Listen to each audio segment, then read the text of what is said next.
Bueno, buen día, ¿cómo están? Me presento para los que no me conocen, soy Mercedes Valero, estudiante de la práctica final de medicina, ya en lo último. Así que bueno, hoy vamos a estar viendo en la clase 8 la química cerebral en situaciones específicas.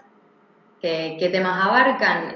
Vamos a comenzar con el control de los ritmos circadianos, la regulación del ciclo sueño-vigilia, la regulación del hambre y vamos a terminar con la regulación de la sed. Bien. Son temas muy amplios que hoy en día se conoce mucho, así que esto es un resumen de lo que se encuentra en el libro, ahí el que quiere puede profundizar más. Así que para comenzar vamos a definir qué es un ritmo circadiano. La palabra circadiano viene del latín, circa significa alrededor de y dies día. Yo creo que la mayoría habrá escuchado hablar de que tenemos un reloj biológico interno o endógeno, que es el responsable de regular los ciclos diarios del comportamiento y la fisiología, dándonos una ventaja adaptativa. Y está influido por factores ambientales o externos como el ciclo de luz-oscuridad. Bien, el marcapasos principal del ritmo circadiano reside en el núcleo supraquiasmático del hipotálamo, siendo responsable de la sincronización o coordinación circadiana en todo el cuerpo. Es un requisito esencial para la salud y el bienestar. Acá tenemos graficado el tracto retino-hipotalámico, que es una proyección retiniana que termina en el núcleo supraquiasmático, que es el componente fundamental, ya que las señales transmitidas desde las células ganglionares retinianas, intrínsecamente fotosensibles a través del tracto retino-hipotalámico, introducen el reloj circadiano del núcleo supraquiasmático en el ciclo ambiental día-noche, respondiendo a la actividad glutamatérgica diaria, que el glutamato ya hemos visto en otras clases, que es el neurotransmisor excitador principal del sistema nervioso central. Entonces, este impulso excitador es transmitido a las células del núcleo supraquiasmático gracias a la melanopsina, que contienen las células ganglionares de la retina especializadas. La melanopsina es un fotopigmento que comunica los niveles de luz ambiental directamente a las neuronas del núcleo supraquiasmático, a través del mecanismo de fototraducción visual. Podemos ver que es una proteína de membrana con 7 dominios transmembrana. Bueno, que acá tenemos, se puede ver el extremo amino terminal en la zona extracelular, mientras que el carboxilo terminal se encuentra en el citoplasma, acá tenemos que es intracelular. Bien. La fototraducción es el mecanismo por el cual los fotones son absorbidos por los conos y los bastones en la retina para traducirlos a un impulso nervioso que el cerebro puede interpretar. Inicia cuando un fotón incide sobre la melanopsina y transforma el cisretinal, se isomeriza a transretinal. Se estimula la proteína GQ asociada a melanopsina, esto activa la fosfolipasa C. La fosfolipasa C hidroliza el fosfatidilinositol bifosfato y produce diacilglicerol e inositol trifosfato. Luego, esto lleva a la activación de los canales TRPV6, que son los efectores finales del mecanismo que provocan la despolarización de la célula. Y esta despolarización se amplifica por los canales sensibles a voltaje de sodio y calcio, generando el potencial de acción. Bien. Además tenemos la regulación que viene desde la glándula pineal, que es un agente cronobiótico. ¿Qué quiere decir esto? Que sincroniza nuestro reloj interno con el ciclo luz-oscuridad. Entonces, ante una ausencia de luz, va a producir melatonina, que es la hormona que nos conduce al mundo de los sueños. Mientras que la luz intensa genera una inhibición de su liberación a través de toda esta vía refleja que vamos a ver en la próxima diapositiva. Y un ejemplo que se da en esta situación sería, por ejemplo, el trabajo nocturno. Acá tenemos brevemente el mecanismo de la síntesis de melatonina que se da en la glándula pineal. Se sintetiza a partir del triptófano, que es un aminoácido esencial, que se transforma en triptamina. Esta pasa a serotonina, neurotransmisor que ya hemos visto en otras clases, y a través de la enzima N-metiltransferasa va a dar melatonina o N-metilserotonina. Esta es la enzima que puede ser inhibida a través de la vía refleja que mencionamos en la diapositiva anterior. Acá tenemos la luz, que a través del tacto retino-hipotalámico llega al núcleo supraquiasmático y a través de las neuronas simpáticas medulares envía señales al ganglio cervical superior o estrellado, que este es el que inhibe la enzima, dando una disminución en la formación de melatonina. Ahora vamos a entrar en la regulación del ciclo sueño-vigilia. Podemos definir el sueño como un fenómeno fisiológico y conductual, que es un estado con disminución transitoria, periódica y reversible del nivel de conciencia, y se regula por la combinación de dos procesos principales, el ritmo circadiano y la acumulación de sustancias inductoras del sueño en el cerebro. Dentro de sus funciones podemos mencionar que permite el mantenimiento, la reparación y la desintoxicación celular. Es esencial para la cognición óptima, ya que consolida la memoria capitalizando aquello que resultaría útil. Y también es esencial para el sistema inmune y la salud integral. Regula nuestro estado mental, emocional y motivacional. Así que de ahí la importancia de tener un sueño reparador. Y bueno, ocupa una de las fases del ritmo circadiano, correspondiendo a un tercio de cada 24 horas. El ciclo de sueño dura aproximadamente 90 minutos y se repite 4 o 5 veces cada noche. 3/4 del mismo corresponden al sueño lento o no REM y 1/4 al sueño rápido o REM. El sueño lento, denominado así porque en el electroencefalograma se muestran ondas cerebrales lentas, también se conoce como no REM por la ausencia de los movimientos oculares rápidos. Tiene 4 fases. La primera es la transición entre la vigilia y el sueño, también conocido como un estado de somnolencia que dura aproximadamente 10 minutos. Es una fase corta en la que resulta muy fácil despertarse ante el mínimo estímulo. Luego pasamos a la fase 2, que está caracterizada en el registro del electroencefalograma por los complejos K, que son ondas agudas que aparecen de forma abrupta y actúan como mecanismo de inhibición para bloquear estos estímulos externos e impedir que nos despertemos. Luego la fase 3, que es la transición hacia el sueño profundo, ya disminuye la presión arterial, la frecuencia cardíaca y la frecuencia respiratoria. Y luego tenemos la fase 4, que es propiamente el sueño profundo, con el máximo de inmovilidad motora. Es la fase reconstructiva del sueño, que dura aproximadamente 20 minutos. Luego pasamos al sueño rápido, que se denomina así en referencia a la alta frecuencia de ondas eléctricas cerebrales, que es similar al estado de vigilia. También se conoce como REM o movimientos oculares rápidos, y se dice que es paradojal porque hay una disociación entre la actividad de nuestro cerebro y la de nuestro cuerpo. Nuestra actividad cerebral está totalmente activa, mientras que la relajación muscular es total. Es la fase donde soñamos, también conocido como actividad onírica, y acá aumentan las catecolaminas, la frecuencia cardíaca y la presión arterial. Acá tenemos otro esquema, que me gustó el gráfico, es lo mismo que ya estuvimos viendo. Tenemos el no REM y el REM, las 4 fases, y bueno, son las características principales de cada fase.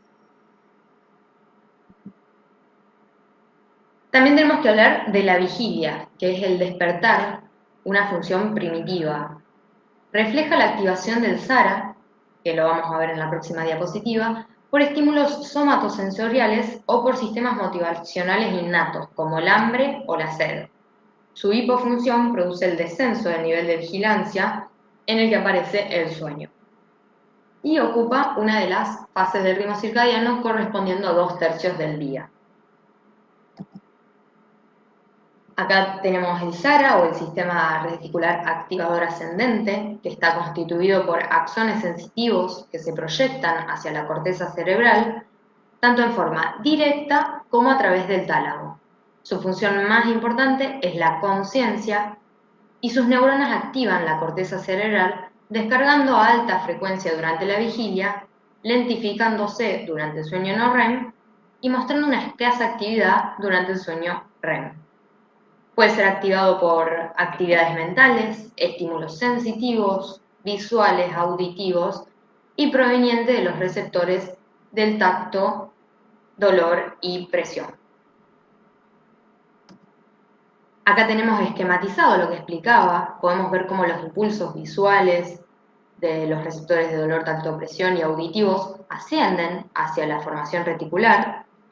Y a la derecha vemos cómo se proyectan los axones de forma directa y a través del tálamo. El control de la vigilia se da por la interacción de varios núcleos y grupos neuronales con proyecciones monoaminérgicas que conforman el SARA, con áreas o regiones colinérgicas situadas en el tronco encefálico y en el área prefrontal basal que vamos a ver en la próxima diapositiva, porque también esta actividad colinérgica actúa durante el sueño REM. Entonces, volviendo a las poblaciones celulares monoaminérgicas del SARA, tenemos neuronas noradrenérgicas desde el locus ceruleus, neuronas serotoninérgicas desde el núcleo dorsal del RAFE y neuronas dopaminérgicas distribuidas a lo largo de la sustancia gris periacueductal ventral y por último, histaminérgicas desde el núcleo tuberomamilar.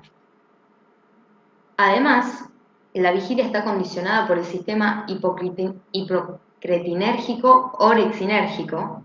Los péptidos excitatorios orexina A y B son producidos por neuronas del hipotálamo posterior y lateral, acá lo tenemos graficado, y a lo largo del día favorecen a la alerta y se silencian durante el sueño no REM y REM. Acá tenemos las estructuras colinérgicas, el área prefrontal basal y a nivel pontino, los núcleos tegmentales laterodorsal y pedúnculo pontino. Estas estructuras colinérgicas están altamente activas durante la vigilia y también durante el sueño REM. Se sabe que la actividad colinérgica es la responsable de la actividad rítmica rápida del electroencefalograma que se aprecia tanto en la vigilia y el sueño REM, como ya dijimos. La principal estructura responsable del inicio del sueño es el área preóptica ventrolateral. Sus neuronas GABAérgicas, que ejercen una función inhibitoria, son las encargadas del inicio del sueño. Y las aferencias del sistema monoaminérgico proyectan hacia el área preóptica ventrolateral, constituyendo un eje de inhibición recíproca. ¿Qué quiere decir esto? Cuando los núcleos monoaminérgicos del SARA descargan intensamente durante la vigilia, inhiben el área preóptica ventrolateral y cuando ésta se activa durante el sueño, se inhiben los grupos celulares monoaminérgicos. Entonces disminuyen esos neurotransmisores. Bien, una sustancia inductora del sueño que podemos mencionar es la adenosina. Al ser un neuromodulador con efecto sedante, producto endógeno del metabolismo del ATP en neuronas y glía, su acumulación en el espacio extracelular a lo largo del día es capaz de hacernos sentir cansancio. Acá podemos ver su estructura molecular y acá podemos ver una que es bastante similar, que es la cafeína. La cafeína es un psicoestimulante que se une a los receptores adenosina 1 y adenosina 2, actuando como antagonista e impidiendo que reconozcan a la adenosina. Entonces, durante el día nos podría dar energía, pero no obstante, ante la ingesta crónica, se crean más receptores de adenosina, entonces uno debería aumentar su consumo para obtener el efecto deseado. Pero bueno, no es recomendado el consumo de grandes cantidades de cafeína por sus efectos adversos. Ahora vamos a hablar un poquito de los trastornos del sueño. La alteración del sueño es una comorbilidad y a veces un factor de predicción de diversas enfermedades psiquiátricas, como el trastorno depresivo mayor, la ansiedad, el trastorno de estrés postraumático, que todo esto lo vamos a ver en la próxima clase. Puede ocurrir, por ejemplo, insomnio e hipersomnia, y a su vez puede ser orgánica, por déficit en el marcapaso circadiano que estuvimos hablando, o ambiental por alteración en la exposición a estímulos del ciclo de luz-oscuridad, como el jet lag o el trabajo nocturno. Como tratamiento uno siempre tiene la parte no farmacológica y la farmacológica. Dentro de lo no farmacológico tenemos medidas como dejar de consumir cafeína o mate desde las 6 de la tarde en adelante, evitar la exposición a pantallas 2 o 3 horas antes de acostarse, entre otras. Y bueno, en algunos casos, cuando es necesario el tratamiento farmacológico, la recomendación inicial siempre es utilizar melatonina por vía oral, que es lo más natural que tenemos, porque bueno, después uno va a escuchar las benzodiazepinas, pero también, como la cafeína, tienen sus efectos adversos o indeseables. Bien, acá unas palabritas sobre insomnio. Podemos definirlo como la dificultad para conciliar o mantener el sueño. Se puede deber a una disminución del tiempo o a una fragmentación o mala calidad, o la sensación de fatiga al día siguiente. Según su etiología lo podemos clasificar en primario o secundario comórbido, mientras que según el momento de aparición se clasifica en de conciliación o inicio, que sería cuando nos cuesta dormirnos mientras cuando nos acostamos. El otro es de mantenimiento, que sería cuando nos despertamos varias veces en una noche, o el despertar precoz, que es cuando nos despertamos muy temprano, y también tenemos el mixto, que se mezclan los distintos tipos. Bueno, ahora vamos a seguir con la regulación de la ingesta de alimentos, que es un proceso fundamental para el correcto funcionamiento celular y permite un estado de homeostasis a través del balance entre la cantidad de energía almacenada y su catabolismo. Está controlada por el hambre, el apetito y la saciedad. Podemos definir el hambre como la sensación visceral desagradable e innata que impulsa al individuo a buscar alimentos por el deseo de comer, a pesar de la realización de un esfuerzo. Mientras que el apetito es aquella sensación adquirida, sociocultural, que varía entre individuos. Es el deseo de un alimento particular que al consumirlo nos genera placer. Por otro lado, la saciedad induce a la detención de la alimentación, aunque haya disponibilidad de alimentos, y suele darse posterior a la ingesta. Todo esto está regulado gracias a la interacción coordinada entre el sistema nervioso, el aparato gastrointestinal, que hoy en día se conoce como nuestro segundo cerebro, y el tejido adiposo.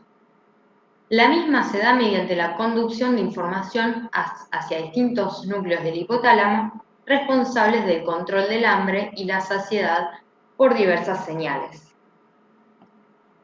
Hay dos ritmos periódicos principales del balance energético. Uno es a corto plazo, mientras que el otro es a largo plazo. A corto plazo se da dentro de las 24 horas y está relacionado con el gasto energético, la temperatura, el ingreso enteral de nutrientes, mientras que a largo plazo se activan desbalances energéticos dentro de los ingresos y egresos que no pudieron compensarse a corto plazo. Las señales implicadas en su control pueden ser intrínsecas o entéricas, que son aquellas provenientes del tracto gastrointestinal y glándulas anexas como hígado o páncreas, mientras que las extrínsecas son dependientes del sistema nervioso autónomo. Bien, los principales centros reguladores hipotalámicos se clasifican en orexígenos y anorexígenos. Los orexígenos están relacionados con el hambre, estimulan el deseo de ingerir alimentos y son los núcleos laterales y dorsomediales, mientras que los anorexígenos están relacionados con la saciedad, e inhiben el deseo de ingerir alimentos. Serían los núcleos ventromediales y paraventriculares. Mención especial para el núcleo arcuato, que posee la convergencia de señales, y las neuronas reguladoras, que poseen receptores que responden a las fluctuaciones en los niveles circulantes de neurotransmisores y hormonas que reflejan el estado nutricional y las reservas energéticas y modifican la conducta alimentaria. En esta diapositiva tenemos dos vistas de los núcleos hipotalámicos. Tenemos una coronal, que acá tenemos graficados en verde los laterales, acá los dorsomediales, que son orexígenos, mientras que los anorexígenos son los ventromediales y los paraventriculares. Y acá tenemos el núcleo arcuato. Y esta es una vista parasagital con lo mismo graficado. Bien, en este esquema es un resumen de las principales señales para la regulación de la ingesta, como siempre, en verde lo orexígeno, en rojo lo anorexígeno. Por ejemplo, las señales visuales, olfativas y gustativas de los alimentos palatables se asocian con consecuencias gratificantes y estimulan las neuronas neuropéptido I y proteína relacionada con el agouti, que van a estimular la ingesta de alimentos. La grelina, liberada ante las contracciones de la pared gástrica que se da durante el ayuno, también estimulan estas neuronas y aumentan el deseo de ingerir alimentos. Por otro lado, tenemos la insulina, liberada ante situaciones de hiperglucemia, la colecistoquinina, que es liberada ante una ingesta rica en triacilgliceroles y el llenado gástrico, van a estimular a las neuronas POMC-CART que inhiben el deseo de ingerir alimentos. Todo esto fueron señales que regulan la ingesta a corto plazo. A largo plazo tenemos acá la leptina, que se sintetiza en los adipocitos y estimulan estas neuronas inhibiendo la ingesta a largo plazo. Hice dos cuadros comparativos haciendo hincapié en el efecto que tienen las diversas sustancias. Tenemos primero en este las anorexígenas y en el próximo las orexígenas. Por ejemplo, acá, la serotonina se produce en los núcleos caudales del tallo cerebral ante un consumo de proteínas, principalmente el triptófano, que ya vimos la síntesis. Y bueno, su efecto va a ser suprimir la ingesta de neurotransmisor del centro de placer, la serotonina, en el núcleo accumbens. Después, por otro lado, tenemos la colecistoquinina, que son producidas por las células I del duodeno y yeyuno, ante la presencia de triacilgliceroles, aminoácidos aromáticos y ácidos grasos, y estimula el centro de la saciedad a través de produce la contracción del píloro. Esto ocasiona una distensión gástrica que activa las aferencias del nervio vago que hacen relevo en el núcleo del tracto solitario, estimulando el centro de saciedad.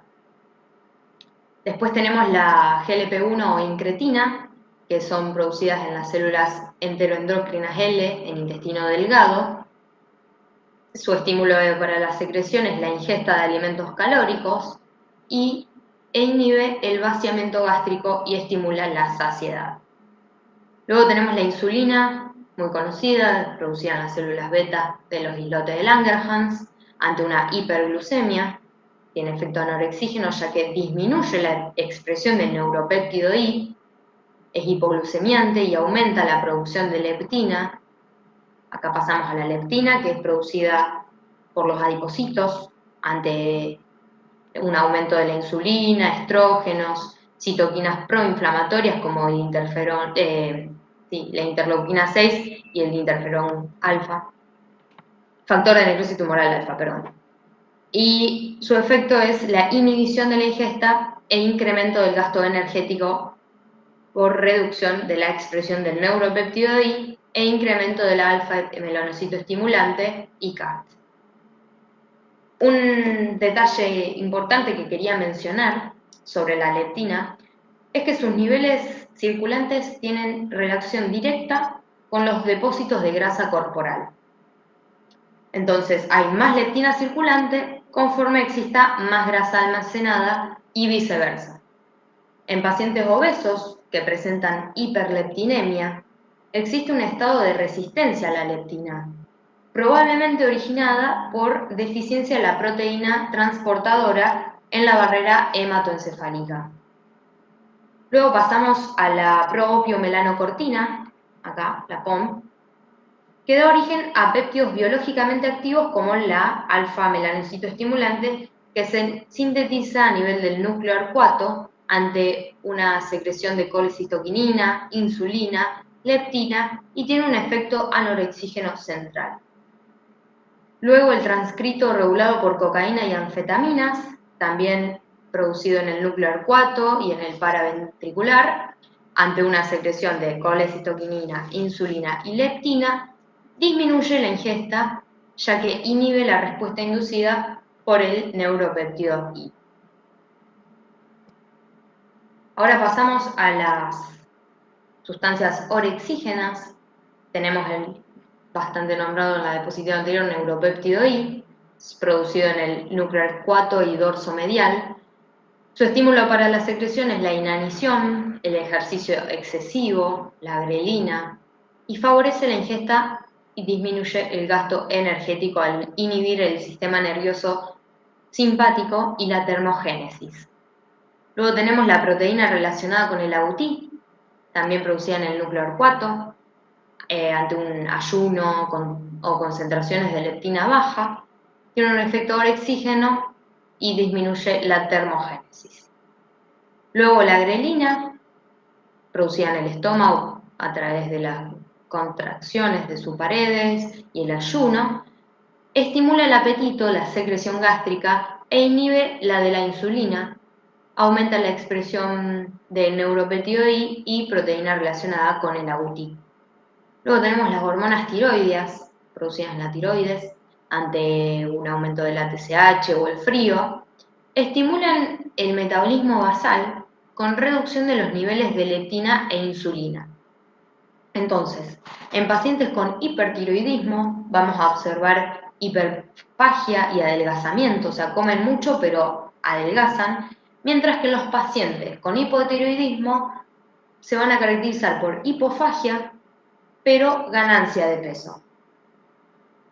Luego tenemos los glucocorticoides, sintetizados en la corteza suprarrenal zona fascicular, ante una liberación de ACTH, estrés, ejercicio y dolor, incrementan la ingesta de alimentos y tenemos pacientes con enfermedad de Addison que tienen una deficiencia de glucocorticoides, por los que vamos a ver anorexia, no van a tener apetito, mientras que en los pacientes con síndrome de Cushing va a haber una sobreproducción de glucocorticoides y van a tener hiperfagia, van a tener mucha hambre. Bueno, llegamos al último tema, creo que estamos bien con la hora, fui rápido, que bueno, vamos a hablar de la regulación de la sed. La sed es una respuesta fisiológica esencial para mantener la vida.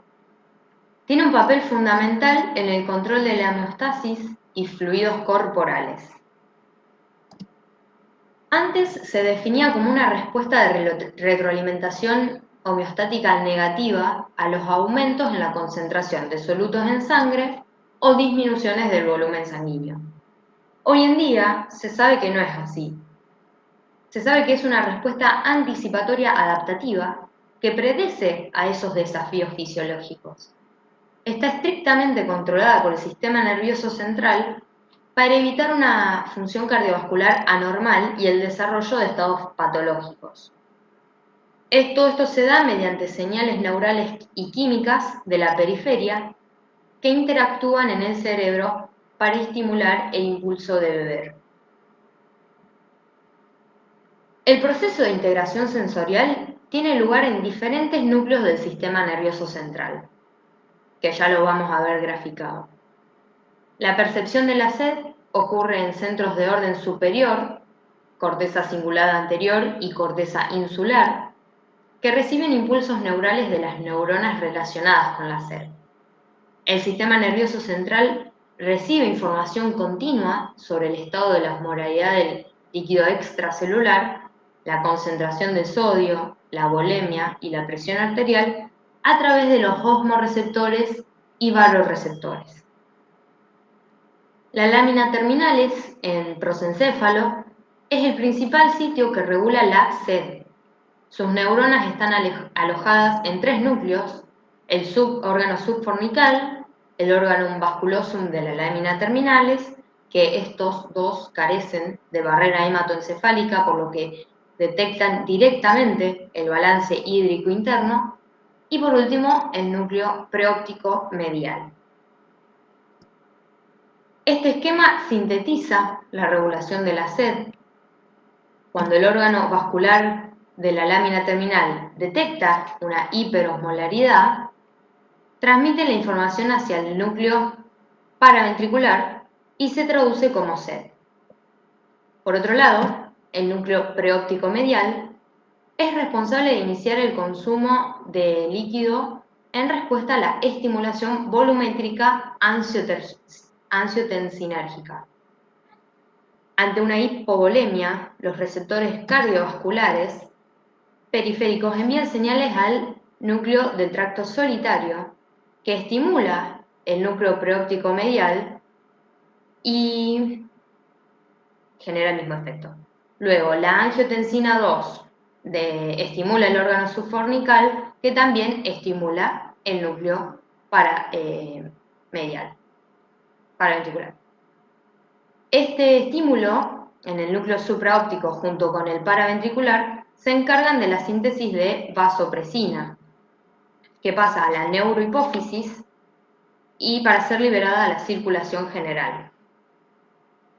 Bien, para actuar en los órganos diana y producir la reabsorción de agua a nivel de los túbulos renales, oponiéndose a la disminución de la volemia. Este mecanismo es a través de los receptores asociados a proteína GS con aumento del AMP cíclico. Por otro lado, la vasopresina también actúa en los receptores del músculo liso vascular, que están asociados a proteína GQ, que por medio de la fosfolipasa C y calcio aumentan la concentración, produciendo vasoconstricción, elevando la presión arterial.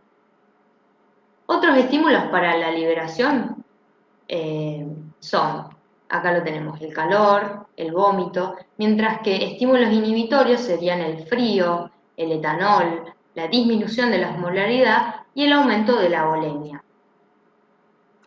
Acá tenemos graficados los centros superiores que mencionamos en la diapositiva anterior, la corteza insular y la corteza cingulada anterior. Acá ocurre la percepción de la sed, que estimula el consumo de líquidos. Bien.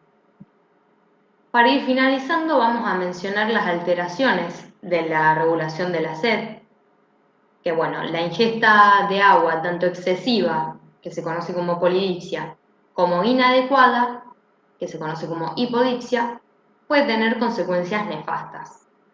Ante un paciente que presente una alteración de la sed, se deberá restablecer la homeostasis e identificar la causa para hacer un diagnóstico de certeza y realizar el tratamiento oportuno. Un ejemplo que podemos mencionar de la polidipsia es muy frecuente de verlo en pacientes diabéticos, que conocemos las 4P, que es polidipsia, poliuria, polifagia y pérdida de peso. Mientras que la hipodipsia se ve mucho en los pacientes adultos mayores, que hay una disminución de la percepción de la sed, por eso hay que detectarlo y realizar el tratamiento a tiempo. Bueno, esto fue todo, muchas gracias. Ahora vamos a ver con el profe si quedaron alguna duda.